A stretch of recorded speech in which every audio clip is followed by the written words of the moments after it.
Come to order, please. Today is the Municipal Board of Clearwater meeting on September 27, 2023. Will everyone please stand and pledge allegiance to the flag? I pledge allegiance to the flag of the United States of America and to the republic for which it stands, one nation, under God, indivisible, with liberty and justice for all. Be seated. Copies of the agenda are at the back of the room on the table there. Everyone who plans on speaking today, please stand up and support him. Do you swear or affirm to tell the truth throughout your entire testimony? Yes, I do. Thank you. The Municipal Code Enforcement Board is made up of 7 members appointed by the City Council. We serve voluntarily. Can I have a motion to approve last month's minutes? Second. All in favor? Aye. All opposed? Motion minutes are approved for last month. Anyone who is here to speak on items not on the agenda, please stand up. Come to the podium, state your name and address for the record, please.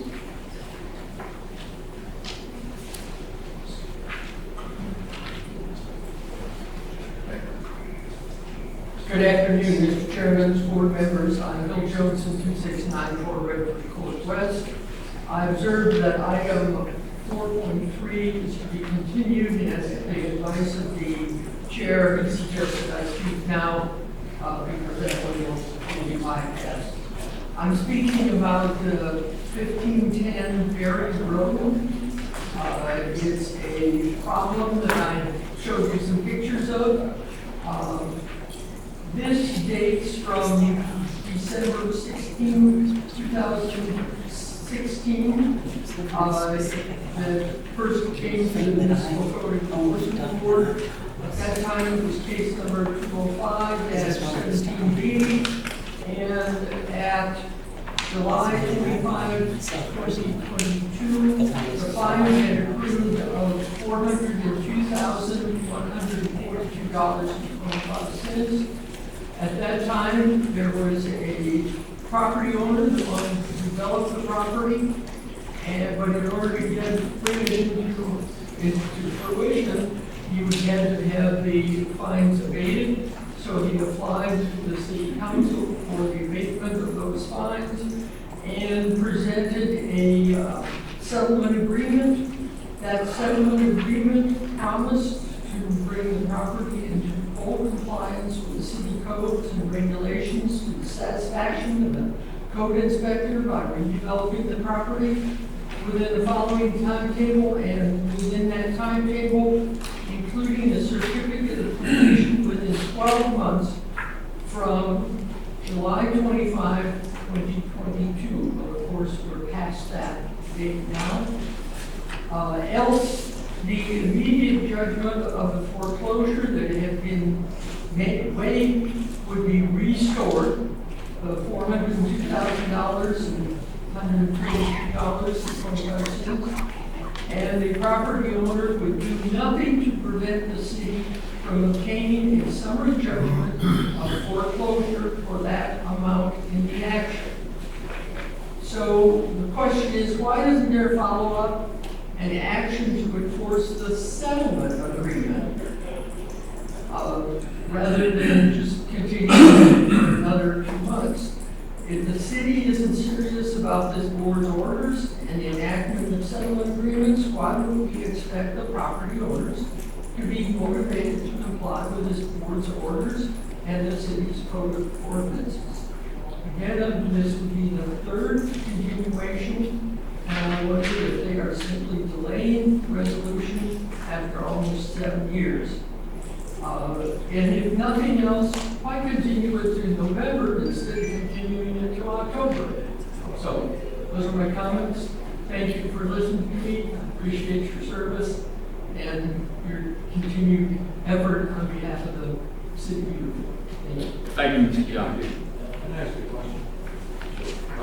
After hearing the facts of the case, I see it is continued. If it's not October, can we make a motion and bring it up October? it shows to be continued, so I don't expect it to be back here. But Are you referring to this? I am. May I speak to this? please.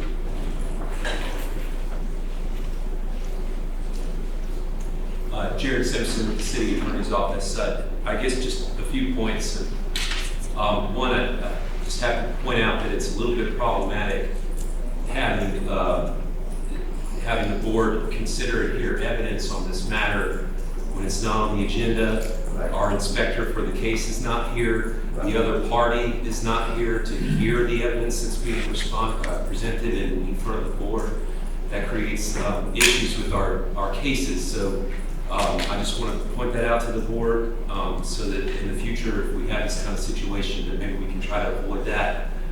It's not us trying to be light-handed on the property owner. It's really it's a due process issue. We have to protect our process, and part of that is making sure that the other side is aware and able to respond to the evidence that we present against them. If they're not aware and able to respond to that, then it calls into question the due process and the ultimate validity of the orders that the board issues. So while I appreciate the citizens' involvement and willingness to come and be part of this process, we just have to be careful with it because this is an adversarial process. It does ultimately end up in fines that go on the property that could end up in foreclosure, which is something that's already happened here. So all of that said, since the door's kind of already opened and the board has heard some things, I guess I can go ahead and give you an update to some extent. We have been meeting regularly with this property owner. The property is in a floodplain, so there are some FEMA issues. There's been a lot of back and forth about the plans and trying to comply with the 50% rule. Some of the board members may be familiar with that, but if you spend more than 50% of the value of the actual structure and when you're rehabbing it, then you have to bring everything up to current code. And with this particular property, that means that they would have to raise the floor of the finished living space up about 3 feet. So it's created quite a problem. We've met with them several times. I think that they do have, they've engaged professionals. There's a lot of back and forth and records there that I'd be happy to provide to the citizen to show that there has been a lot of movement on this, even though it may not seem like it. A lot of the graffiti and the things that you're seeing out there, that's been ongoing for a long time. The city has been on this. This property's been to this board many times, so it's not as if the city hasn't been doing anything about it. But we do have to respect the rights of the property owners, even if they own problematic properties. And so we've been working with them, and that's the basis of the continuance. Unfortunately, our inspector's not here to give you a little bit better detail than I can give you, but I have been involved in some of the meetings and some of the discussions. We do have the foreclosure agreement that's still there in case we need it, but we are trying to work with the property owner so that they can invest in and redevelop its property. There's an affordable housing agreement with the city to provide some affordable housing units as well. So that's a general update on it, and like I said, if there's more to update the board on, we'll be back in November. Hopefully the inspector can give you all the details. Thank you, Council. Thanks. Okay. Is there anyone else that wants to speak on anything that is not on the agenda? Sir, if you'll come to the podium and state your name and address for the record, please. Thank you. My name is Nick Anderson. I'm with High Point Realty at 413 Cleveland Street, downtown. We are the property managers for the property in question here, which is 1417 Cleveland Street. Is that on our agenda today, sir? It isn't on your agenda. It was on your agenda a couple months ago, and I was here at that meeting, which was down at the library, and I got an extension until the end of September. I'm getting the stop work order, permits for it, etc. Since then, hurricanes happened, and my guys that I was trying to get the work done kind of like disappeared, and the work kind of gotten to a couple other, because I had to get an architect to be able to get the permits to be able to, for this, because it's commercial property. The work's only about $1,100 to get it done, but I've got one bid, but it's like $9,000 just to do the drawings and the full permits. And so my owner has asked me to try to get another one. He gave me another possible architect. But the guy doesn't, they're not terribly interested in a small job, right? So I just haven't got it done yet. And what I'm asking for is another 30-day extension so that I can get this finished without any fine tag. That's possible. That would have to come up before us, correct, as an item on our agenda for any. I don't know where it's at in the case. Have you gotten with your inspector to get with him? Well, I- Start the process with him? Yeah, it's Nilda, I called, I haven't been able to reach her recently, but, all I just know is that it's up to you on a month, the extension you gave me, so I was just doing it. So this is not the proper procedure to ask for another extension here? No, it's not before the board, so it's not anything to consider. You need to talk to the inspector about the process. Okay, That would be your first. so it won't automatically kick in on the 1st of October If then? you get with your inspector and bring the case before us next month, if it comes to next month's meeting on our agenda, we can address it then. Okay. And then whenever it comes back before us, we'll address it. You So know. I understand. Okay, Thank you, thanks. thank you, Mr. Anderson. Is there anyone else here to speak on anything that is not on our agenda today? No? We get to do business then. Our first case is agenda 4.2, proceedings from August 23rd, 2023. Case number 6923. Find respondents Dixon, Josephine States, EST, at 207 Pennsylvania Avenue, in violation of the code for exterior surfaces, initial order with compliance deadline, and finding compliance is not met. Is there anyone here to speak on that case? Yes, sir. Please, podium, state your name and address for the record, please. Kimberly Johnson, 113 First of a Circle, Newport Richey, Florida. Do you deny or you admit or deny the violation? I deny them, and I've been working with Ms. McGregor. The problem is, I've been able to go into the city and get permits for part of the house, the interior on the outside of the house. I walked into the city, now they say they don't recognize, heirs. Mr. Greg was there to witness that they would give me that permits for gates, the fence around the house. We was also dealing with the nuisance and abatement, so we got that, and I don't see there was another city attorney that I spoke with. She told me, she said, okay, I said, I'm working with Mr. Greg, I really need this. She told me to go get the permit. I went in, one guy gave me the paper, then the supervisor came out again and said, no, we can't give you the permit, you're an heir. And I am working with all the heirs. I'm gonna sign the house over to me, but my attorney, Luke, he has some serious family issues with his grandson, so all that paperwork has stopped. I don't have, no problem getting it fixed. The city just won't give us a permit just to finish it up. Okay, if you'll have a seat, we'll go to the city and I'll call you back up. Okay. Thank you so much. Nicole, I had to step out when you swore everybody in. Thank you. Do you swear or affirm to tell the truth throughout your entire testimony? I do. Thank you, Mayor. I do too. We need the first one. Yeah, I wish violations that I was referred to in the affidavit in this case. Second. All in favor? Aye. All opposed? Mr. Dixon? Good afternoon, Board. Inspector Gregory Dixon, Code Compliance Office, City of Clearwater. It's case 69-23 for 207 Pennsylvania Avenue. There's one violation at the property for exterior surfaces. Notice of violation was posted and mailed on April 24th with compliance of May 21st. Since it's in a state, I was instructed by the attorney's office to try to contact all heirs. So I sent out 13 notices and I got 4 green cards back showing receipt and 9 of the mailings were returned. This is the property in April. There's some stucco damage and some failing paint on the house. And then here it is in the June after the compliance date. Some work has started on the south side of the house, and then the painting gets started at the time. There's some mold and mildew, some trim that needs painting.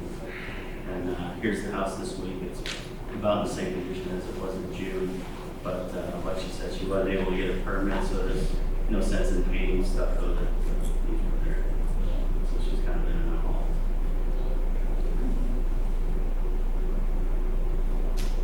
So compliance can be met for the exterior by replacing any defective structural or decorative elements of any building wall and ensure all exterior surfaces are free of mildew, rust, loose material, faded peeling paint. And requesting compliance on or before October 27th. If violation continues to exist, impose a fine of $150 per day for each day the violation continues to exist. Any questions? Yes, I have a question. Does the change of ownership have to be executed before they can actually pull a permit before? I don't know anything about permits, I just know that, but yeah. The owner builder statute, you have to be the owner, title owner. You have to come down and sign for it in order to pull it on a builder's permit. So until that's all done and she's the title owner, the city can't. She could hire a contractor, but she can't pull it herself. Okay. Well, it's been since June, right? And your last picture was September, so that's 3 months to get a permit. Yeah, but she can't pull a permit until the records, the county changes the records. That's what I'm saying, it's 3 months, that's the problem with the county and the records, in 3 months, they're slow. Has your attorney given you like a timeline of when that could be finalized? He has not, we was in court with a discipline debate in July. And then, like I said, his family issue started with his grandson. And I understand what the judge is saying, they're the only problem I have. The city has given me permits. They won't, I walked in there and I'm just saying, I'm an heir. You've given me permits as an heir before. I think what he's saying, I'm not an expert in correct me if I'm wrong, I think it depends on a certain type of permit. I think that when you, like something construction related is different than like a fence. Does that make sense? Or am I missing? No. Well, I mean, that it's possible. I don't know if David can provide, Mr. Root can provide a better explanation, but the Florida statutes say that if you're going to do work, contracting type work, then you have to be a licensed contractor. There's an exemption for people that are owners of property that are doing work on their own property, and we refer to that as an owner-builder permit. And in order to be able to qualify for that exception to the rule, you have to be the actual owner. You can't be an heir, a parent. And it sounds like in this situation, the property is held in what we would call an estate because the owner died, and there's several heirs, but none of them would qualify for the owner-builder exception to the general contracting rule. Did I misstate anything, Mr. Root? No. But if you have a licensed general contractor, they can pull a permit. Right. So do you have a licensed general contractor that's going to do this work? I have not located one, so if it gets to that point, I look, but back to you, Mr. Simpson. I understand what you're saying. When I went in, the young man always said, I pulled several permits you to get. Just that day, even Mr. Gray called for me because he's watching me pull several permits, and I was told, oh, you should have never been able to get permits. These rules changed. It went from shouldn't have, and the rules changed within a couple of weeks I had been there, so I said, which one is it? Because he couldn't give me a straight face, and Mr. Dixon standing right there trying to help me. He gave me several permits as a head. This one permit is stopping me from finishing what needs to be done to the house. Well, that's frustrating to get two It is. organizations. And I done pulled several permits as an heir. So I guess the next step then is, in the meantime, find a licensed contractor that can do that work and is not employed. Yeah, because like I said, with the attorney, I can't pick up the phone because it's something that's going on with this little girl with his grandson, and it's really some type of bad disease. And that process started in July. the end of July, so I'm saying, as in, everybody signing the deeds over to me, so that stopped. But like I said, I have no problem with pulling permits that the city of Clearwater has given me. Just this one day, was feeling this, like, oh, not being funny, and you won't give me what I need to finish, because the stuff that I pulled was part of the stuff that needed to be finished. So, Mrs. Johnson, when was the last time you called or talked to anybody in the front? you said what is July, so it's the end of July. That was July when we was setting up. So 2 months ago. Yes, Did because you that's work- when the supervisor came back, and like I said again, Mr. Dixon tried to help me get it that day. Yeah. And then he made phone calls, he even emailed. Yeah, but I'm just trying to get a Yeah, bearing of July. how long it's been since you July. actually talked to them. Yes, Okay. sir, July, because after Can that. I kind of restate the obvious here? And that is that the problem is that she cannot pull an ownerability permit because the ownership issue. That could be completely bypassed, and she could get permits with the involvement of general contractor.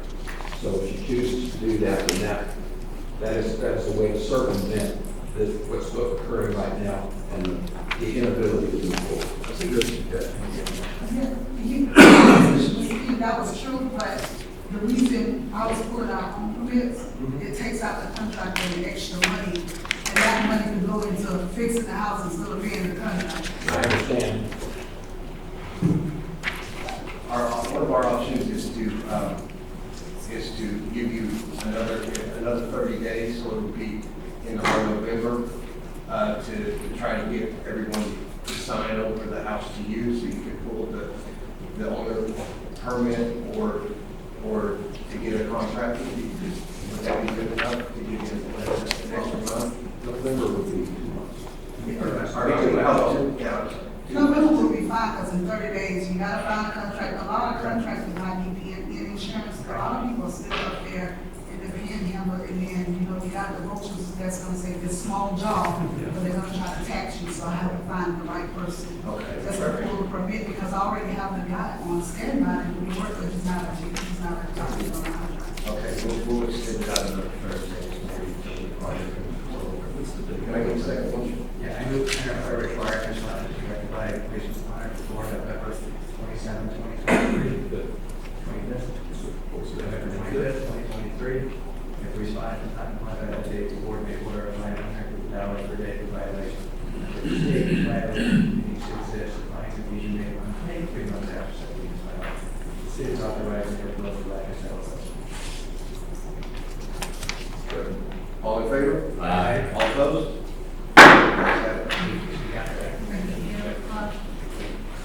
Next case is 4.4 on our agenda, continuing from August 23rd, 2023, to 7/23. Fine response IS Elion at 1383 Gulf Bay Boulevard in violation of code for graffiti, and issue an order with the compliance deadline and fine if compliance is not met. Is there anyone here to speak on that?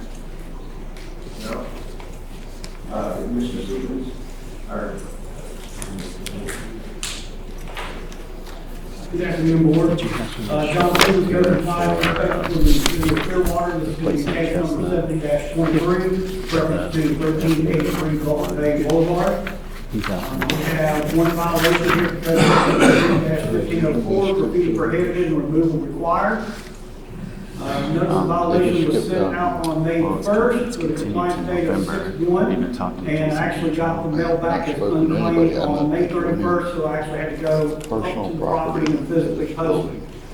Here's a picture of the day I physically posted, and gave them a new compliance date of July 1st. Jason Cantrell, and then continue. Back when this started, this is the graffiti that we had on hand, so it's obviously pretty easy to fix, in my opinion, just put the boards over, or maybe get new boards. I'm not sure what the status of the windows are there, but nothing has changed. That's 6/1 after the initial compliance date. And this is 7/3 after the extended compliance date. And then this was this morning. And I've had no contact at all from the owners, but any of the postings I put up on the window, they have disappeared. So someone's taking it down and someone's cutting the grass there, but no one's reaching out to me to try to rectify anything. So compliance can be met by obviously removing the graffiti on the plywood, covering the front windows of the building however they choose. And our recommendation would be to request compliance on or before October 27th for the violation, and if not, require a fine of $150 a day for each day the violation exists. Do we have any questions? Move to find response violation of the code of district affidavit in this case. Second. All in favor? Aye. All opposed?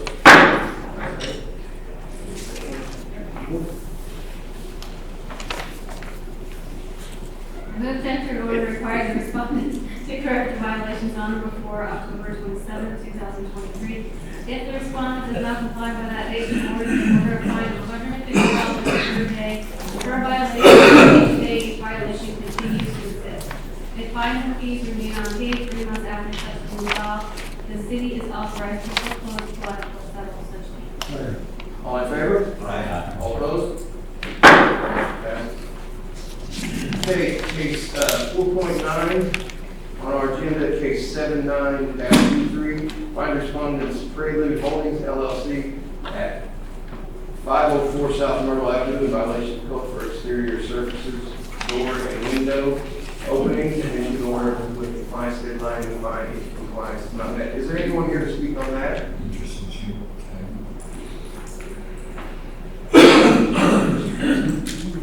Good afternoon, board. My name is Jasper, Code Enforcement Inspector for the City of Clearwater. It's case number 79-23 from 504 South Myrtle Avenue. There are 2 violations here from Code Section 3-1503P, exterior surfaces, and Code Section 3-15C1, C3, and C4 for door and window openings, window maintenance, and windows not facing right of way. These are the dates the notice of violation was sent with compliance dates. There's an affidavit of posting and a notice of hearing of this property. This is 504 South Myrtle Street. It's a building across from 708 Chestnut and the Indigo Towers. It's kind of a commercial building, rectangular. I went here initially, on the 24th when I saw everything being boarded up. There's some issues with the exterior, some chipped and peeling paint, a few broken windows. It's harder to see in this slide, but one of the windows in the top right corner of that lower right window is broken. I have been in contact with the owner of this property. He said they were looking to try to turn it into a coffee shop, or some other sort of shop, and now the general consensus seems to be perhaps demolition instead. But since I spoke with him last, the boards were removed from the building, but there's still some issues with the exterior. This was the date of the affidavits of posting of the property. It was the 3rd of July. Went back after 10th, there were still issues with the property. The 7th, here's a better photo of that one broken window in the top right corner. There was another little bit of break in one of the windows. This was the posting for today's hearing on the 14th of September. Since I've gone back, all the boards have pretty much been removed from the property over all the window openings. There are still a few holes in the structure where there were windows. But most of the windows have been repaired. The only issue is still the exterior. You see the chipped and peeling paint, rust stains on the structure. This was from earlier today. Still the same issues with the exterior. Compliance can be met for the exterior surfaces by removing rust stains, mildew, and all chips and peeling paint, repainting when necessary. Compliance can be met for doors and windows by removing all plywood from window and door openings, repairing broken windows. Requested compliance on or before October 27th, 2023, or $550 per day per violation for each day the violation continues to exist. Any questions? Any questions? You first one, please. I move to find response violation of the code as referred to in the affidavit in this case. All in favor? Aye. All opposed? Carries. Now, second motion, please. I move to enter order requiring response to correct the violations on or before 10/27. If respondent does not comply by that date, the board may enter order $550 per day for violation. For each day, each violation exists, fine fees will be unpaid 3 months after such thing is filed. The city is authorized for close after such. Second. Second. All in favor? Aye. All opposed? Motion carries.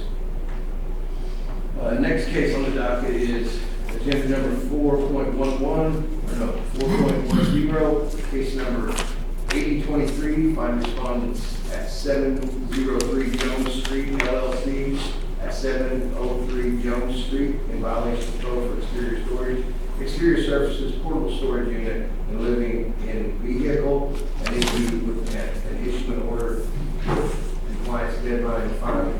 Compliance is not met. Is anyone here to speak on that? Sir, state your name and address for the record, please. Steve Steller, so my home address or this address? Your home address. 1004 Charles Street, Clearwater, Florida. Do you admit or deny the violation, sir? Nope, there were definitely things that need to be straightened out. You admit the violation? I move to find respondent violation of code for affidavit in this case. Second. Second. All in favor? All opposed? Motion carries. We'll let the city present their case and then you can come back up, Mr. Steller. Good afternoon again, board. Dan Casman, Code Enforcement Inspector for the City of Clearwater. This is case number 80-23, 703 Jones Street. There are 4 violations here at this property. Code section 3-2103 H2 for portable storage units in non-residential zones. Code section 3-52 F1 F2 for exterior storage non-residential. Code section 3-1502B for exterior surfaces. Code section 3-916A for living in a vehicle. These are the dates the notice of violation were sent out. Compliance dates was the affidavit of posting, the notice of hearing. If everybody's been on the corner of Myrtle and Drew, and also bordered by Jones Street, this is a large yellow warehouse type building. There's a Chevron gas station that's nestled right in the corner of it, if you can visualize that in your mind. They initially came by in March. There were some inoperative vehicle issues at this property, some exterior storage issues. The inoperative vehicles were taken care of. I've been in contact with Steve Steller for a while on this property. In addition, there was also a gentleman living in the bus on the property, Joe Veritas, I believe his name was. The bus was set up to allow him access to it on the AC unit. There's one there on the property. At the time, back in March, the property did have a lot of items being stored about the grounds. There was car parts, there were buckets. There was also a major issue with the exterior with some of the corrugated steel that had been ripped off the side of the structure. But you've seen later slides that had been taken care of. This is the gang walk out front. There was a lot of issues, some issues with rust. There was issues with garbage, but there was taken care of. A lot clearing and operative vehicle issues have been pretty much non-existent since they've been taken care of. This is in one of the inner courtyard taken from the Chevron station. Like I said, both buildings are kind of nestled into each other. 703 Jones Street is an L-shaped building with Chevron stuck in basically the southeast corner. So there was some vines growing on the exterior there as well. This is back on the Jones Street side. There were a lot of items being stored there. That was one of the vehicles was up on flocks at the time. I came back in May and there was a gentleman working on outboard motors there. There was still exterior storage issues. I was still there, and Joe was still living in the bus. Still some exterior surface issues at the time. Same ones on the Chevron side as well. Here's the day of the affidavit posting for the remaining issues, which were just the 4 violations we have today. It was on the 3rd. Still, some of the issues were still at the property at the time. When I came back, I believe that's the 3rd as well. Now, the issue was that exterior storage would come, but then it would also go. Tires would show up, couches would show up, some of the stuff would be put away, but then more stuff would come back out. This was on the 13th. As you see, the bus is kitted with an AC unit. It still has those platforms to allow access to it. There were still items outdoors. This was one of the walls against the Chevron station, still needs some issues, but there were improvements made to the exterior property. You'll see those in some later slides. This was the posting for today's hearing, the 14th. It has gotten a lot better over there, but there's still some lingering items that need to be stored indoors. And still some exterior surface issues. This was on the 25th. These are the latest photos. The pod is still there. Bus is still there, but I've been told Mr. Steller that they removed the platforms and the AC unit. Mr. Joe's still not living there. Much better grounds on the property, just a few items just sitting up on the 2nd floor there. There was much improvement to this side of the property with the painted the gang walk. The sides look much better. But this wall still tends to be one of the bad spots of the property that needs to be addressed as far as exterior surfaces go. And this vine also seems to be spreading and continuing to come back on the property. So, plans to be met for the storage pod, removal of the storage pod from the premises. Plans to be met for exterior storage, removing all items not meant for exterior use of the grounds of the property. Plans to be met for exterior surfaces by removal of plants, mildew, and chip and peeling paint from the exterior structure and repainting/repairing the exterior. Plans to be met for living in vehicle by having all persons residing in vehicles on the premises cease living in vehicles or having them find proper lodging elsewhere. And, would you like me to go to recommendations? Would you like to hear from Mr. Stellar? Mr. Stellar, please. Mr. Stellar? Yep, I just talked to Daniel this morning. Most of those problems are corrected. There's nobody living in the bus. The bus is locked up. There's no AC unit, nothing going on there. We did get rid of one last trailer that was outside.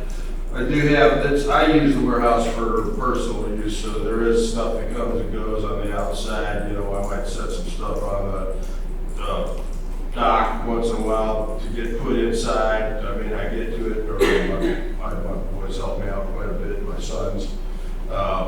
So we cleaned up the outside. The only thing I believe that's really left to do is the storage, what do you call it, the pod.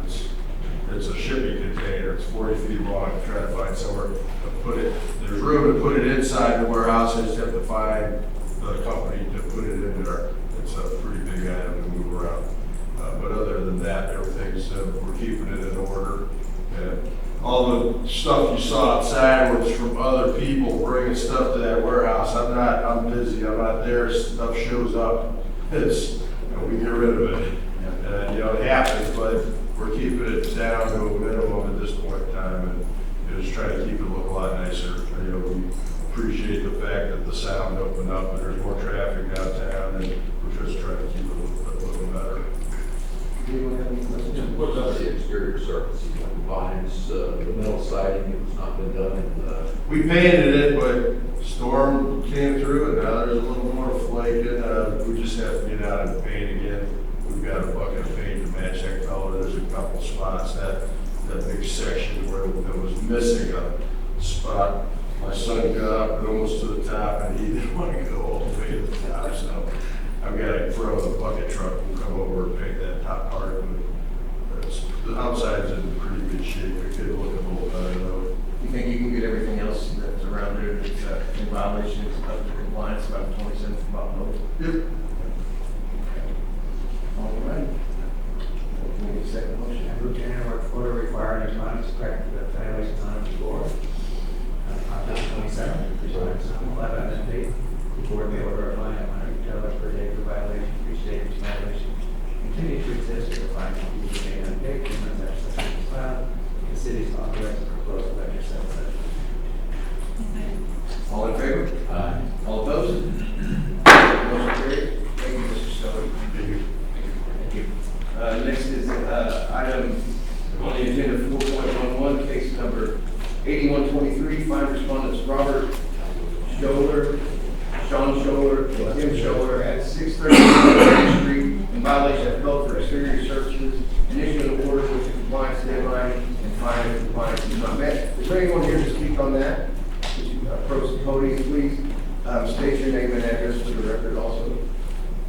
Sean Scholler, 632 Drew Street, Clearwater, Florida, 33715. Ms. Scholler, do you admit or deny the violation? What's that? Do you admit or deny the violation? I'm not sure. I guess there's some things that need to be cleaned up in that. So you admit it? I guess I admit it, yeah. Okay. I'm going to respond to violation of the authority first in the affidavit. All in favor? All opposed?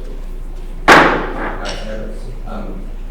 Ms. Short, if you have a seat, or you can stay right there. We'll have Mr. Cassidy give his presentation and I'll be right back. Thank you. Good evening, Board. Daniel Cassidy, Code Enforcement Inspector for the City of Clearwater. This is for case number 81-23, 632 Drew Street. There's one violation here for Code Section 3-1503B for exterior surfaces.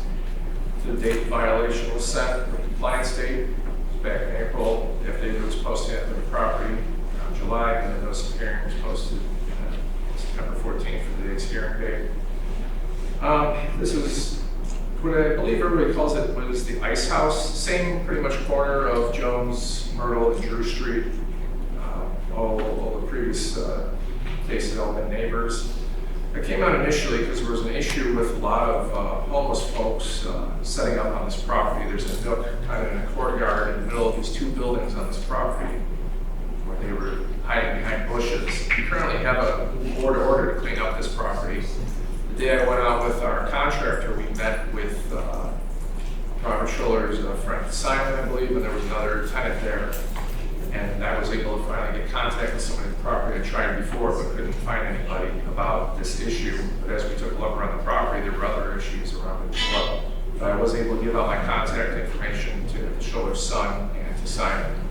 And I later contacted Sean over email about a few other things. As you go around the property, you see that there's vines growing out of the building at certain parts. There was also at the time graffiti on the sides of the building. And here there's a little bit of a crack in the stucco, and there's some, I would say, chip and peeling paint or perhaps mildew growing on the side of the building here, just use a touch up. But in the inner courtyard area where this brickwork is, there's also a lot of tons of vines growing over the brickwork, and some of it's breaking off and becoming destroyed from the vines. This is the side along the train tracks. There was some graffiti at the time of that portion, but it was taken care of. This is in the rear of the property on the Jones Street side. It's harder to see from this picture, but you'll see other pictures. There's actually a tree growing into the building itself. I've spoken with Mr. Scholler himself about that, and he thought that it was a good look, and I explained to him that having a tree growing in a building is not a good idea because it can break up the brickwork and destroy the building, and can't be allowed. This is the affidavit of posting for July. I didn't get signed mail back for this particular issue.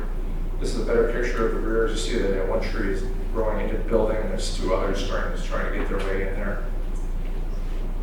These are closer looks. This is some missing brickwork and damage to one corner of the courtyard.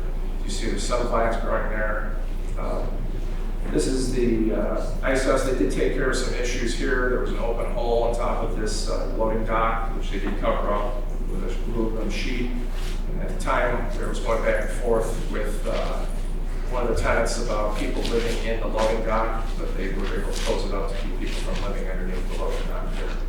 There's still some issues with the exterior. The plants starting to grow out with cracks in the side of the building there. This is a better look at the inner courtyard. All these plants and vines are starting to grow all over the bricks. And it just needs to be removed, and any damage that is done has to be repaired. But the worst area is definitely in the back of the Jones Street side. This is in the courtyard again, but looking at the longer building. There's a ton of vines and plants taking over that area that will have to be removed, and any damage will have to be repaired behind it. Now, this is a posting for today's hearing on the 14th of September. Went back on the 25th. That's a better look at all those plants growing on the side of the building over there. Vines growing on that portion in the inner courtyard. The side there still just needs a nice touch up, and possibly take a look at that stucco crack to make sure it's nothing worse than it is, and then the rear of the property again. And this is just this side, which is just for looks, it is look pretty decent over there today. Can I ask you a quick question? Sure. You mentioned tenants a couple times. Are you talking about legal tenants, or are you talking about people that are?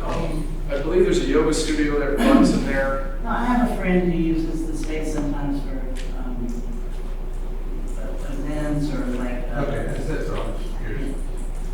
Thank you. So compliance can be met for the exterior surface by removal of all plant materials from the structures, repair of structural damage, and repainting whether it's chipped and peeling paint. And would you guys see the next slide or speak? Sure. All right. Requesting compliance for October 27th, 2023, or a fine of $150 per day for violation for each day the violation continues to exist. Yes. I've been abroad for the past 9 months. I just got back about 3 or 4 weeks ago. Yeah, and we did a bunch. We put a new fence up. We cleaned up all the mess. We cleaned out a lot of the stuff in the front. I didn't know that he wanted the vines to be pulled from the side of we call it the AC, but that's 632 Drew Street. The ice house is 630 Drew Street. That's the legal address for that property. which is not noted on the citation. But, yeah, I didn't know, that my husband loves that tree growing out in his house. So I didn't know I needed to remove that, but, I will do that. There's a lot that needs to be done, obviously still, but we've been working on other aspects of what he wanted done. I didn't realize he wanted all those vines and stuff to go on my house, because I live at 602 Street. And the vine in the back of the ice house is a jasmine vine. And so it's, you know, it's a decorative vine. I didn't know that that was illegal. Can it be relocated? Can be relocated? Like dug up and put someplace else? Or clippings taken off of it and resold to have it somewhere? I don't know. I mean, my husband's the gardener.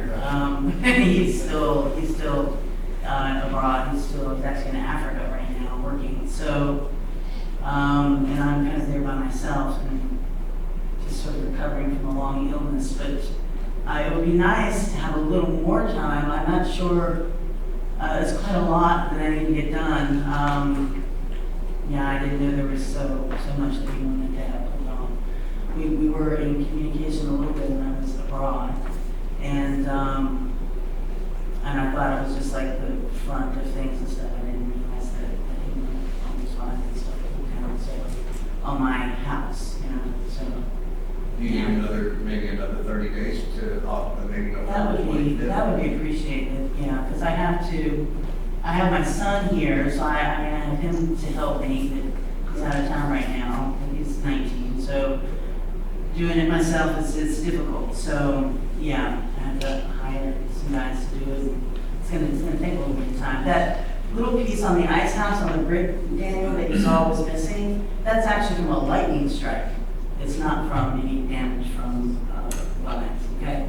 Can I ask a question? You Yeah. talked about that vine that you said was a decorative vine. Yeah. Where does the city come into that? I mean, I have vines on fences and everything. If it's a nice vine and it's decorative, it's not doing any harm to the building. Yeah, it's got these beautiful white flowers when it blooms, it smells. And what does the city come and do with it? The exterior, what part of the exterior surface code says the wall must have the same finish as the rest of the structure. When you have a vine growing on a property and the roots start getting into the grout in between the bricks, all you're doing is destroying your building. When you have a tree growing into your building, you're Well, the causing tree I can exterior understand, damage to the Daniel. building. The tree I can understand. I understand that, but there are some plants that, well, I realize it may be destroying the building, but, so you're just saying if it's up against the wall, it's got to go. I'm not trying to argue Any here. part of the structure, which is not a structural part, and I can certainly see what people say decorative, but as a former landscaper, I'm not sure I would agree that anything there looks like it was planned. Kind of just Oh, looks it like was it's definitely just. planned, Jasmine, definitely. Okay, again, I'm not trying to argue, I'm just trying to figure out what the city decides where, you know, if it's on the brick, you know, the city doesn't want that. But You if want you it can separate. turn it- Excuse me, turn it, ma'am. You don't want the plant on the, physically on the building. No. Okay, that's. It said that the wall must be the same decorative, must be the same as all the other walls in the property. It's not a structural component, Okay, thank you. especially not a tree. Can we turn back from the building somewhat? Not that you- So it could be trimmed back from the building. Is it's trimmed back from the building, does that satisfy the code concerns? As long as it's not growing on the building, you can have whatever plants you want, as long as they're not part of the structure. So you put a trellis up or something like that, okay. Oh, so we could put a trellis and that would be acceptable? I'm not suggesting I know, that, I'm I'm just just trying to asking, think. I would rather have a solution like that than have to pull down that beautiful jasmine vine that smells so incredible. So we'll make a motion to give her till November 25th. Is that okay? Great. We'll get a second motion then. Awesome, thank you. Move the interim order requiring the respondent to correct the violations on or before November 25th, 2023. If the respondent does not comply by that date, the board may order a fine of $150 per day per violation for each day each violation continues to exist. If fines and fees remain unpaid 3 months after such lien is filed, the city is authorized to foreclose, collect, or sell. All in favor? Aye. All opposed? Motion carries. Next on our agenda is agenda item 4.12, case Dolls LLC, Nabil S. Thomas at 706 Drew Street in violation of code for portable storage units and issue an order with compliance deadline and fine if compliance is not met. Is there anyone here to speak for this?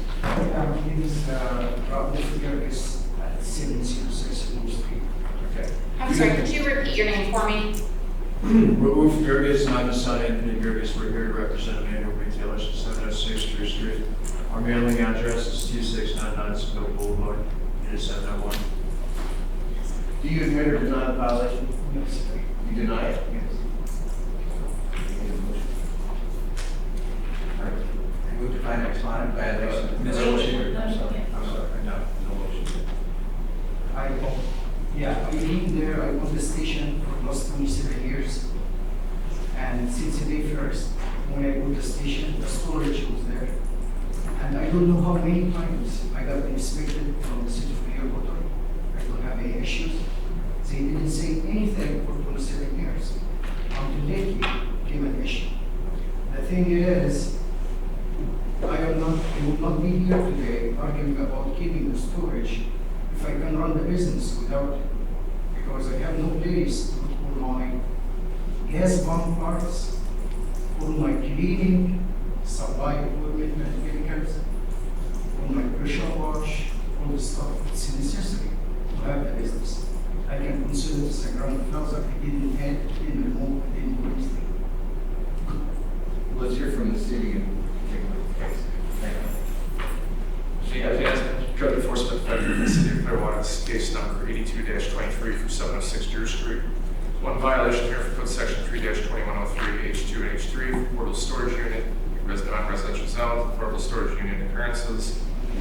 Date violation was sent on compliance date back in May. It did get certified mail receipt. I had to post the property with today's hearing on the 14th of September. This is the Chevron gas station, just like I said, nestled within the warehouse. Previous speaker, Steve Steller. I initially came by because there were complaints about chickens on the property. And when I went in the back, I found two individuals raising chickens on the property, which is just not allowed in the downtown district. It can only be done in residential districts with certain ways, in certain style, coop and other rules. The other issue was there was a few vehicles in the property with inoperative tags on them. And I spoke with Ralph day one about it, and I'd also brought up the storage pod at the same time. So a lot of the other issues in the property have been taken care of. They cut the grass, they put the tags back on the vehicles. They do have the BTR addition to their gas station BTR that they are allowed to sell parking at the location to other folks. Like I said, they did remove the chickens and the coop, so that was taken care of. But the last issue was the storage part that's being kept on the side of the property. The issue is that if you don't have an active permit, you can't keep a storage pod on the property. Same issue we're running into at 703 Jones Street. There's no active permits. You can't keep the pod on the property indefinitely. This was in May. This was look at it back in the property. It's kept in the kind of behind it, but you can see it from the sides. I went back on the 3rd of July. I was still there. I was still there again. Went back in August. Vehicle was still there. I've been in contact with Anthony. They take care of other things, but they explained that they believe that it should be a shed and not a pod. This was the posting for today's hearing, the 14th. I went back on the 25th, and here's the pod, and here's just a closer look on there. It says on there.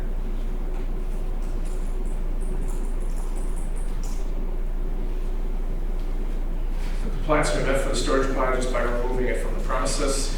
And requesting compliance on it before October 27th, 2023, or $550 per day per violation for each day the violation continues to exist. So we could get a permit for that? The only other time I've seen someone try to turn a construction pod into a trailer, it was, I believe, 706 Glenwood. It was a homesteaded property. They tried to go through the permitting process for 2 years to try to turn it into an actual shed. It probably would have just been easier to just get a real shed. I just asked if you said something that requires an active permit, so I just. When you're building or doing renovations to a property, you might have a storage pod or a contractor's office, especially for buildings of this size, that you'll need to bring a bunch of tools and equipment when you want to keep them safe from theft or winds or anything. Once the job is done with, unless you're a business that sells and stores storage pods, you just can't be on the property.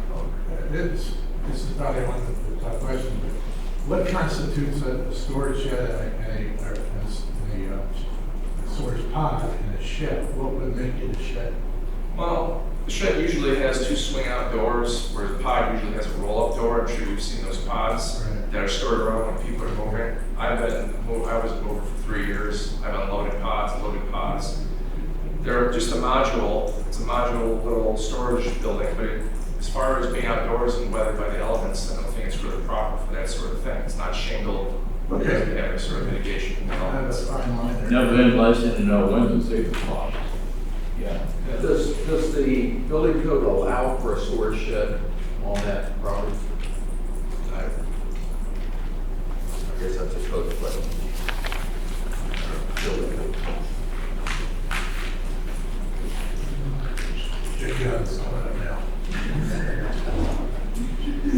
Hi, Board. I'm Dana Root. I'm the Assistant Building Official for the City of Clearwater. It's very possible to have a metal storage unit be classified as a shed. It would need to meet Florida Building Code, it would need a permit, and it would have to meet our community development code. And one item there would be you have to meet setbacks.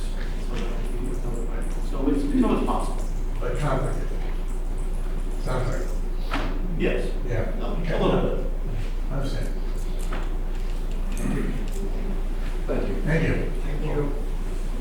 Did you hear what he said? Do you have anything else to tell us?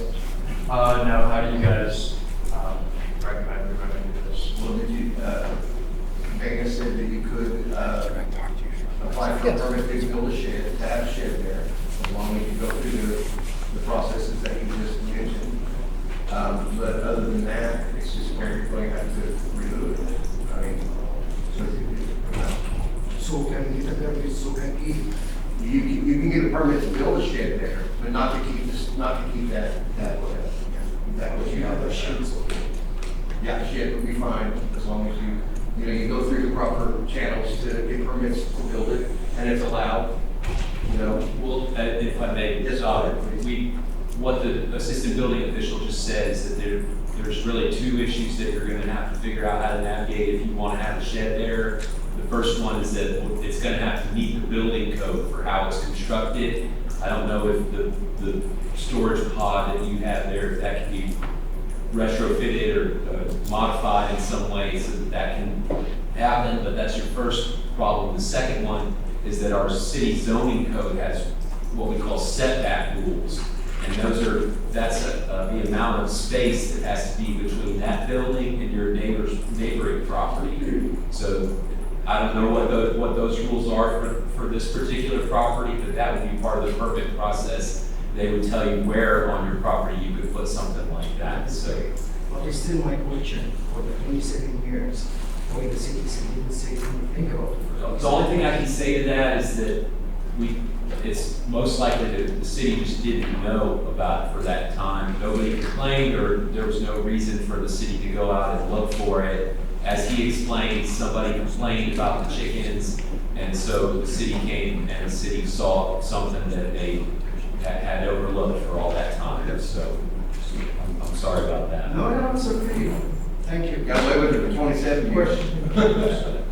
Is it safe to say that if he goes to see the building department downtown and visits with them, and they can explain give them the needed data to help them proceed, that would be the right context point for him? Good. All right, can I get a motion? I move to find the respondent violation of those referred to in the affidavit in this case. Is there? Second. All in favor? Aye. All opposed? Motion carries. Can I get a second motion? I move to enter a order requiring respondent to correct the violations on or before October 27, 2023. If respondent does not comply by that date, the board may order a fine of $30 per day per violation. Please take each violation continues to exist as a fine, including any unfavorably by citizens being filed. The city is authorized to impose corrective steps. Before we violation, I say something. Knowing that process, and knowing, listening to the data, that's only 30 days to get his questions answered and go through that process in order to solve this problem. That's a pretty nice. I think could we consider maybe more than 30 days? Yeah, and our November date is 25th. Okay.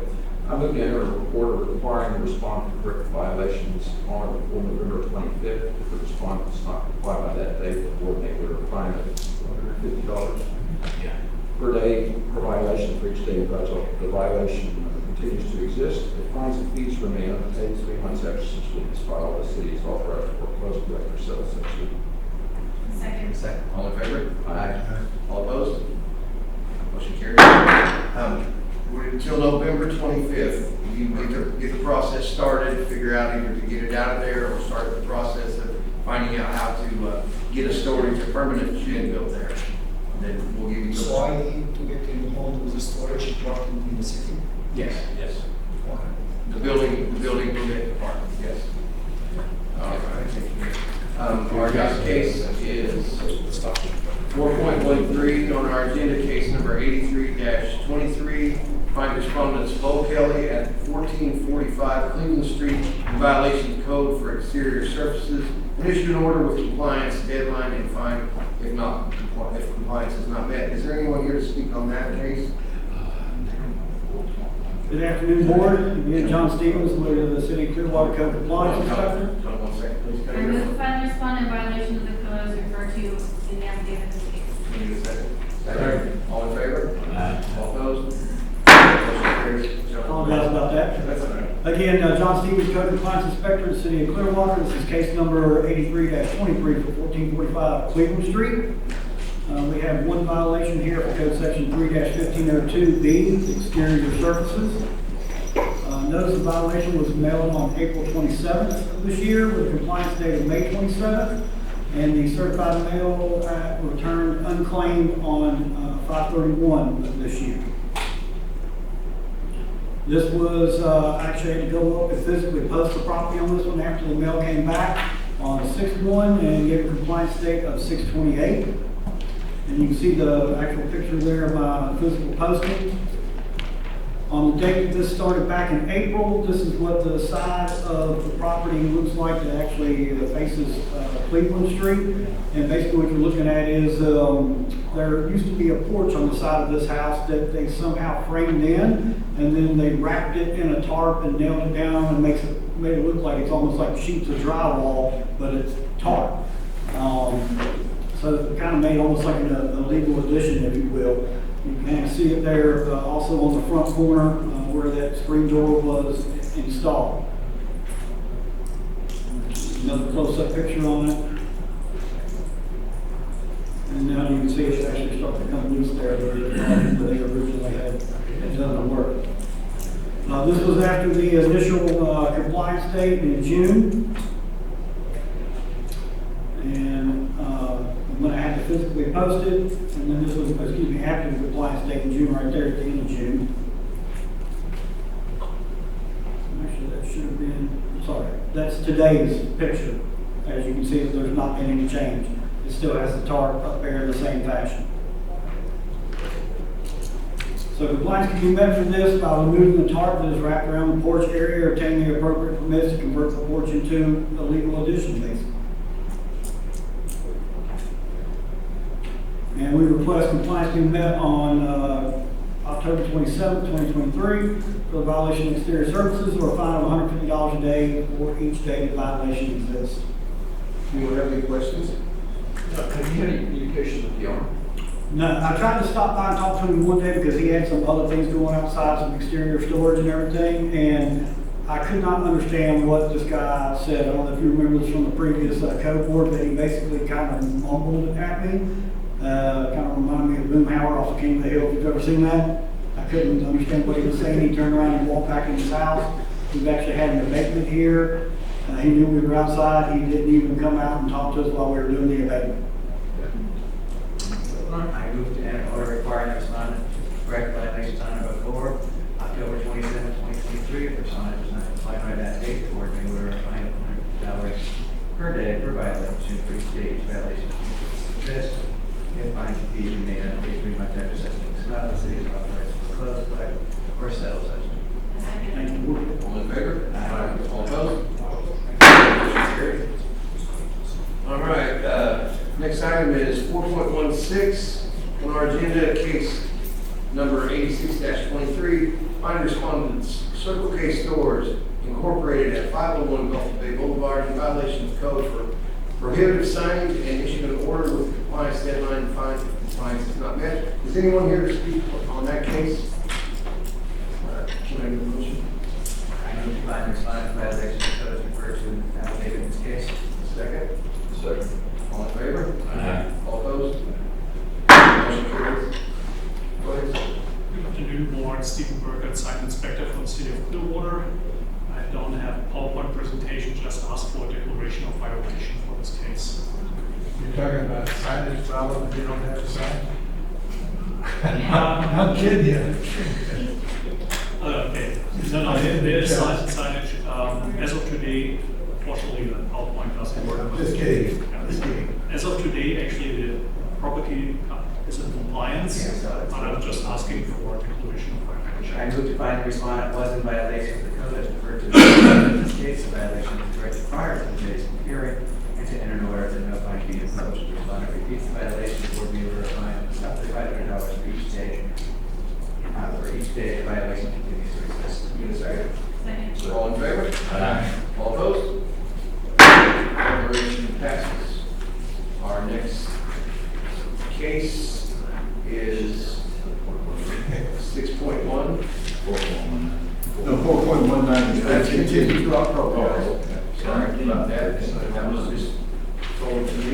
It's 6.1 on our agenda, continuing from August 23rd, 2023, case number 2823. Accept the affidavit of non-compliance for response. Oh, that's what we just did. Right? No. For Lowell Kelly at 1445 Cleveland Street for exterior storage. So, That's one of my previous cases I had a problem with. Oh, it's not in the it's a different case. application. Okay. Chairman, you're confusing. I'm sorry, I'm confusing myself. We need to have the, accept the affidavit of compliance. No. I'm not compliant. I move to accept the affidavit of non-compliance and issue an order to impose its fines and states that the fees and fines remain unpaid 3 months after such lien is filed. The city is authorized to foreclose, collect, or settle such lien. Second. All in favor? All opposed? Motion carries. This is 6.2, continuing from August 23rd. Accept the affidavit of non-compliance for responding Garrido Family Trust at 818 Chestnut Street, Front State Building. They're outside. We're outside, can we vote? I've been advised. Yeah, shall be tried.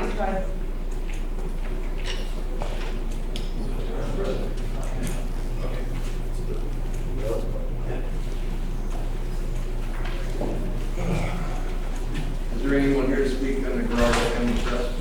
Here, I'm sorry, I was talking to the deputy building inspector. Good morning. Good afternoon. Hi. State your name and, Hi, my name is Eddie Garrido. Please With sworn in. Garrido Family Trust. This is my other half, Whitney, who also. Oh, if you'll just raise your hand.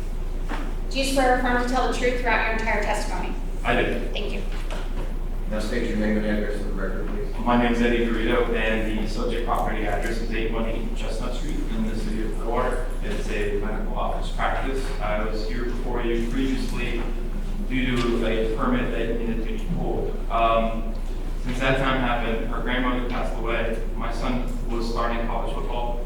He got injured in Kansas City, and I had been over there with him for 4 weeks. I got back into town. She's been in the hospital for 2 weeks. She just got out. We came with proof that the drain going on. My uncle is a registered architect in the state of Florida and a state certified general contractor. He will be pulling my permit and agreeing to what Mr. Root and I had previously spoken about, which is to get the permit to bring it up to date. One thing that I'd like to address the board on is it's super important. There were 2 sets of communications going on originally. Ms. Root in the previous meeting stated that the letter from the professional engineer did not have a digital stamp. Well, my other half here sent him a copy with a digital stamp, but I spoke to him outside again, and the PE is willing to resend that letter again directly from his email to Mr. Roof, A, and B. If you will all notice or indulge me, at the bottom of the PD's letter, I stated the Florida Building Code, which allowed me to make the emergency repairs using that statute because we were an existing medical practice. Now, since that occurred in the building damage in the hurricane, the insurance company didn't pay us all the money we needed. The building has been closed. We have 2 additional problems, and the city of Clearwater has been somewhat helpful, but not completely. We had vagrants pulling power or using our electricity and our water, so both were disconnected. I have 2 police reports that's been filed with the city, and I'm just waiting to speak to a manager from Duke and someone at the city of Clearwater so we can restore our water and power, so then we can conduct business and get, inspections and everything and make the building safe with power for the inspectors to come in or anything that they need to do. But this is my situation, not whether I was trying to be uncompliant with you all or it's just life happened to me, and honestly I haven't even worked for 12 months since this happened, and we're just to the point now that we're hopefully getting to restart our business. To the point that she had to go and open a separate office, and I brought her here today. So we have another office in the city of Clearwater, which she had to go on her own. I had a nervous breakdown, like I told you before. I was not fit to help anyone nor myself. So keeping that in mind, I just beg your indulgence for just my uncle to get back from California, just had a grandson. He will be pulling the permit, and then any other issues that we may have to address, I'll be more than happy to comply with. Can I ask you a question? Well done on getting the ball rolling, moving that stuff along, and it's good you've got somebody helping you. What kind of time frame? You said the drawings are ready, but they just need to have that digital signature to be accepted? Correct. Well, the drawing, the letter was, so after the inspector came over to the city, and they determined that the building was unsafe, I was in negotiation with the city of Clearwater with the previous city risk manager, Mr. Rick Osorio. No, I'm going to answer your question. Mr. Osorio received a digital copy that said that the repairs were completed according to code and met the expectations. What the conversation with the building department is that they want me to pull the permit so they can come inspect it, and they will accept the letter from the PE that has been done there. But my uncle can be the architect, certifying, signing, and collaborating that it was prepared according to code. So that portion A is done. Portion B is just my uncle, who does come to Clearwater every Thursday for meetings here. He was just in California, with my cousin's new baby. So what kind of time frame are we talking about? Less than 2 weeks. He just needs to come back into town. He just registered with Pinellas County first because you have to pay the $25 fee or whatnot. Mr. Ritter, when does he do back? Sir, I haven't spoken to him in the last 48 hours. I got into town. I got a letter that was posted on the door. So Like 30 days? I need to speak to him 2 or 3 days. 2 weeks, 3 weeks. If we can. Well, you say every Thursday, so he comes He in. usually comes here every Thursday, so he would have to come here, and obviously once he's done with the county, he had to submit the interest to the county, pay the $35, $25 fee, get registered with the county, and then submit that paperwork so that the city of Clearwater can verify that he's in compliance. He's never registered his license as a GC in Pinellas County, so he had to take that extra step. So the time, whatever the board grants me, I'll try to work with. But have you talked to him recently? Yes, sir. I just, yes, about 48 hours ago. Good. He told me he was coming back into town, and he tried to do it beforehand, but he doesn't know. Yes. He lives in Miami, and he doesn't know his way around here very well. Oh, I see. I thought he lived here. No, sir. No, he lives in South Miami-Dade. Mr. Grover, I'm going to move for a continuance of this case until next month. And I'll be happy to provide the board any phone numbers you may need for me to be or my architect. I make a motion to continue this to 10/25, 2020, 10/27, 2023. 10/20. 10/25, yes, not 10/25, 10/27, 2023. What's the one? Is it 10/25, 27? All those? October. Just say the October meeting. Yeah. Thank you very much. I appreciate everyone. Thank you so much. Thank you. All right, let's see what next.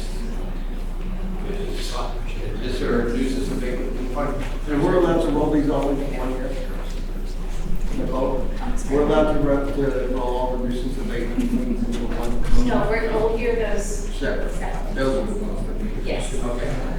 All right, this is 7.2 on our agenda, case number 101-23, accept the nuisance abatement lien, which is Honda's Vista Ventures Group LLC at 512 North Garden Avenue for lot clearing and issue of order with compliance deadline to authorize the city to mitigate the violation of compliance is not met.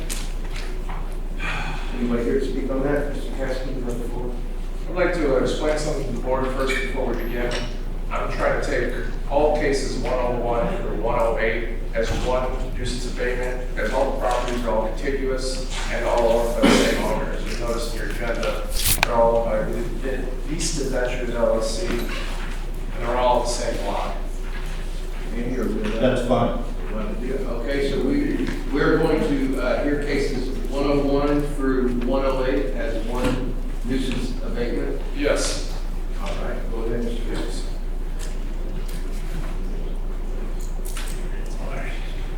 Board, Daniel Casman, Enforcement Inspector for the City of Clearwater. This is for cases number 101 through 108-23.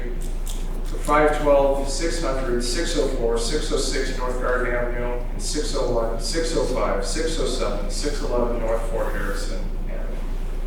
One violation here for Code Section 3-1503 B5A, B7, B8, B10 for accumulation and placements of nuisances, lot clearing violation, abutted right-of-way, and unmaintained right-of-way.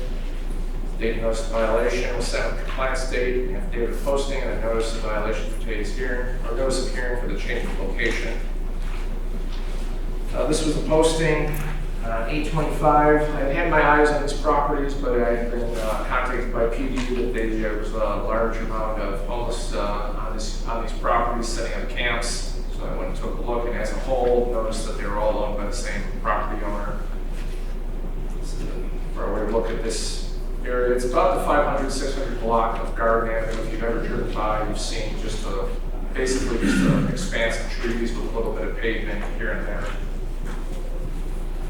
This was the sidewalk was being overgrown in distance. The trees were overgrown to make it difficult to walk on the sidewalk.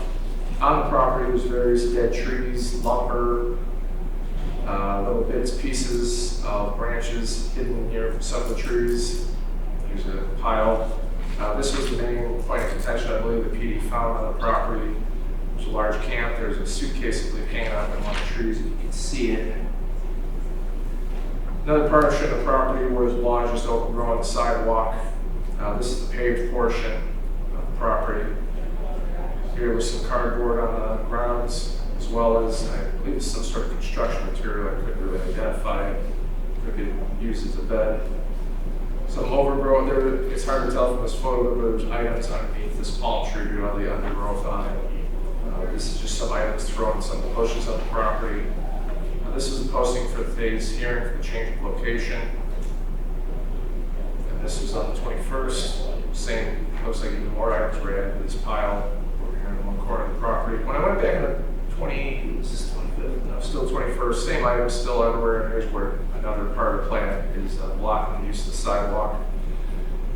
And this is on the Fort Harrison side where about half the sidewalk is missing because the plants are overgrowing it. There's a little bit of palm tree in distance, also blocking the vertical clearance of the sidewalk. Here's another portion where there's more debris and tire and the same construction materials. When I went back on the 25th, it looks like the property has been mowed and a lot of right-of-ways have been taken care of. The issue is that there's just still piles of debris on the grounds of the property that haven't been picked up. I tried getting in contact with the owners of the property. They said they're at 33 North Garden, but I can't find any tenant there. And the mail came back unsigned for. So just a pile of bricks and debris. Here's a tree that's been split in half and just has become debris on the property. The same pile of items left on that portion and some others. So the plans can be done for lot clearance by removing all garbage and debris from property, edging curb and sidewalks along, with removing all grass from the sidewalks and cutting back greenery so there's 8-foot vertical clearance above the sidewalk and mowing the lawn. Requesting compliance on or before 5 days from the date the board renders its order. Any questions? I do attend an order finding respondent violation of code and warrant respondent right violation within 5 days before the order.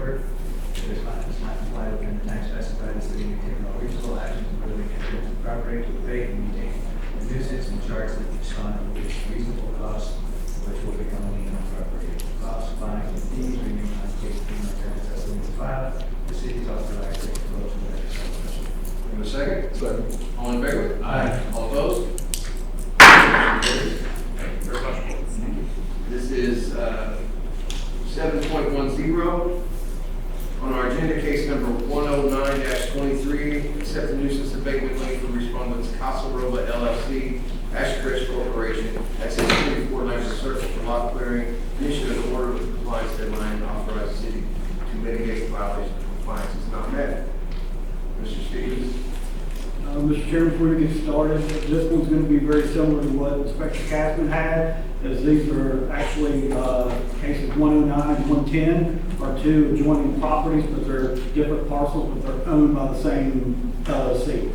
So I'd like to present that the same way. Okay, we'll hear it in both cases. Okay. Again, John Stevens, Code Compliance Inspector for the City of Clearwater, case numbers 109-23 and 110-23 for 644 and 656 Limbo Circle. We have one violation per parcel here of 3-1503B7, B8, and B5A for lot clearing. Notice of violation was mailed out and posted on August 22nd with compliance date of September 1st. I got the certified mail. I never got it back, the green card, so I went to the USPS tracking website, and it shows that the mail had a forward put on it to New York, but then it was never delivered. It said, the USPS said that it had insufficient address for delivery. This is on the initial day of the posting on August 22nd. It's kind of hard to see, but in the middle of the bottom right picture there's kind of a large pile, if you will. Well, that pile happens to be some type of dilapidated fencing and some other stuff that's got piled up on the property that I'm assuming they took down and was going to remove at some point, and then never did. That's a picture of the actual physical posting itself on August 22nd. This is after the compliance date on September 1st. And then this was this morning. You can see nothing has changed up there. So obviously this compliance can be met by the cutting the grass and putting the curb line, removing the torn down fencing, and the various debris that is collected on the property. And we're requesting compliance within 5 days after the board renders its order. If compliance is not met, request an order be issued allowing the city to enter the property and abate the nuisance. Board, do you have any questions? And move to enter an order finding respondent violation of code and requiring respondent to correct the violation of 5 days before the written order. If the respondent does not comply with the time specified, the city may take all reasonable actions to prevent entry onto the property to abate and maintain the nuisance and charge the respondent with a reasonable cost of the penalty on the property. The cost, fines, and fees remain unpaid 3 months after judgment is filed. The city is authorized to close the legislative session. Yes, second? Second. All in favor? Aye. All opposed? Motion made, carries. Our next case is 7.16. On our agenda, case number 115-23, accept the nuisance abatement lien for respondents Florida Sunshine 3 LLC at 1252 Elmer Street for lot clearing and issue an order with compliance deadline and authorize the city to mitigate the violation of compliance is not met. Mr. Dixon? Good afternoon, Inspector Dixon, Code Compliance Office. This is case 1115-23 for 1252 Elder Street. One violation of the property for in violation of code 3-1503B7 for overgrowth. Notice of violation is posted at the property and mailed on 9/6 with compliance date 9/16. Delivery was attempted, but nobody's there signed for the mail. Here's the property on the day of posting.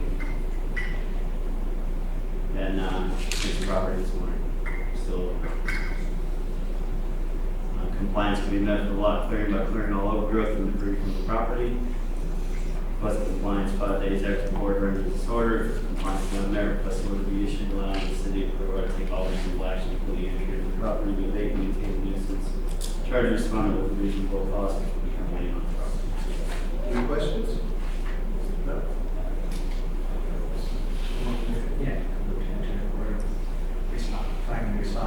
violation of code, requiring respondent to correct the violation within 5 days of the court written order.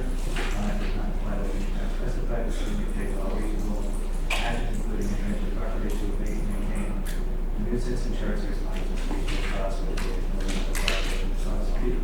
speech remain unpaid 3 months after this meeting. I will be authorized to foreclose on this. Can I get a second? Second. All in favor? Aye. All opposed? Carries. This is case number 7-17 on our agenda, case number 11623-23, accept the nuisance abatement lien for respondents Trevor Lee Winger and Kyle Allen Winger at 2071 The Mall for inoperative vehicle and issue an order with a compliance deadline and authorize the city to mitigate the violation if compliance is not met. Mr. Dixon. Case 116-23, 2071 Mall. There's one violation here for an inoperable vehicle. Notice of violation was posted and mailed on 8/16 with a compliance date of 8/26. I don't know if the mail got lost tracking the stop on USPS.com, but I am in contact with the family. The owner of the vehicle had some medical issues and he's living with family members in North Carolina. The vehicle is basically a shell of the vehicle and they can't get a scrapyard or anybody to come pick it up, so they've asked the city to come in. Just give it a second. Here's the vehicle on the day of posting, didn't have any little stars or anything.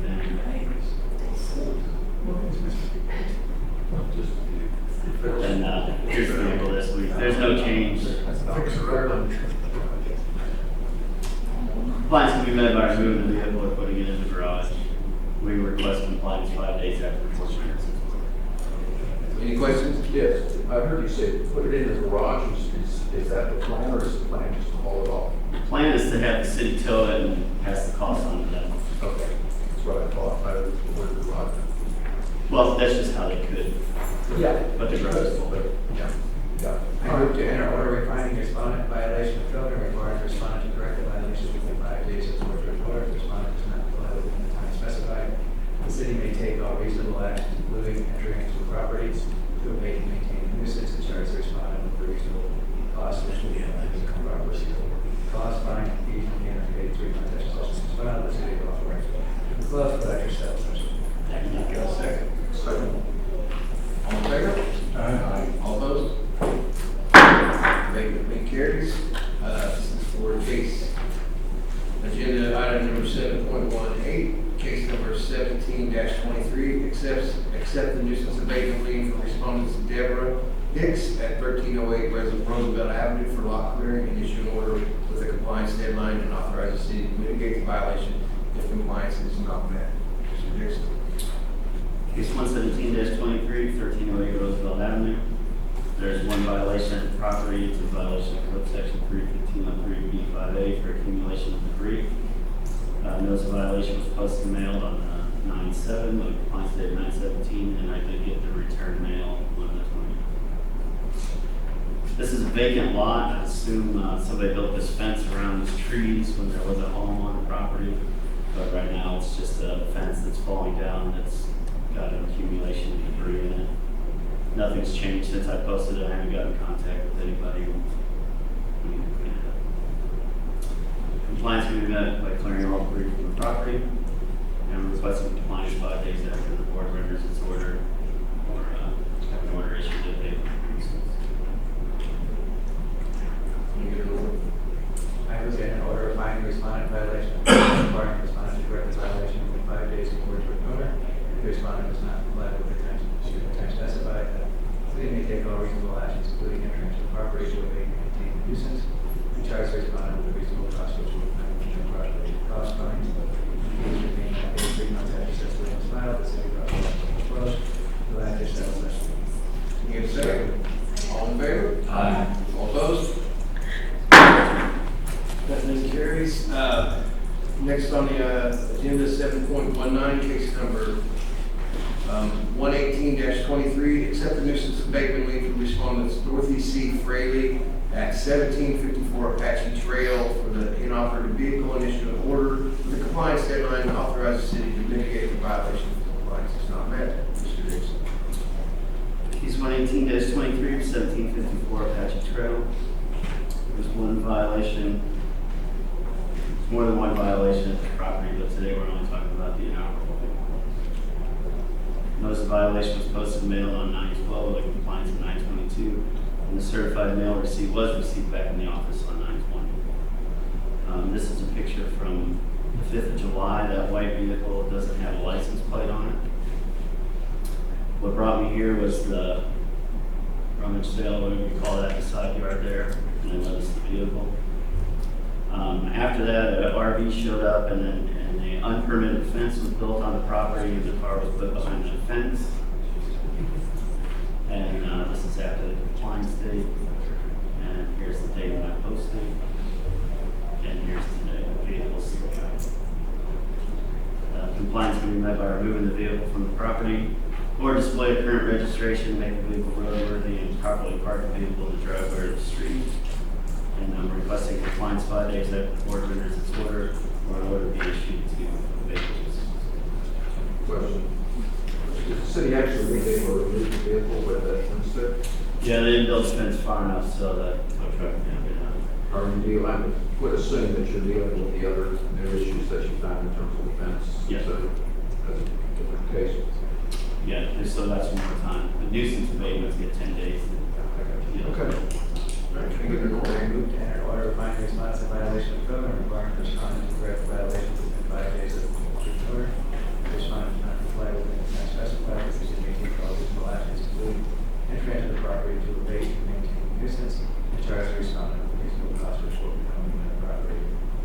Costs, fines, and fees remain unpaid 3 months after assessment is filed, or should be filed for violation of code without your sales session. All in favor? Aye. All opposed? Motion carries. Item 7.20 on the agenda, case number 119-23, accept nuisance abatement lien for respondents Marcelo Baldacchini at 205 North Missouri Avenue for lot clearing additional order with a compliance deadline and authorize the city to mitigate the violation if compliance is not granted. Mr. Dixon. Case 119-23 for 205 North Missouri Avenue. There's one violation for overgrowth and unmaintained right-of-way. Notice of violation was posted mailed on 9/13 with a compliance date of 9/23, and according to USPS.com, delivery was attempted on this one. I'm sorry to hear that. Mail was attempted delivery on the 20th, but nobody's there. I don't know if you gather from the name, this guy is snowbirds in Italy, and I have this problem every summer. Here's a picture of the property on the day of posting. And here's the property. So compliance can be met by clearing all overgrowth and debris from the property, and requesting compliance 5 days after the board renders its order, or issue an order to abate maintenance. Any questions? Enter order finding the respondent in violation of code and requiring the respondent to correct the violation within 5 days of the board's order. The respondent does not comply with the time specified, the city may well reasonable action to do it.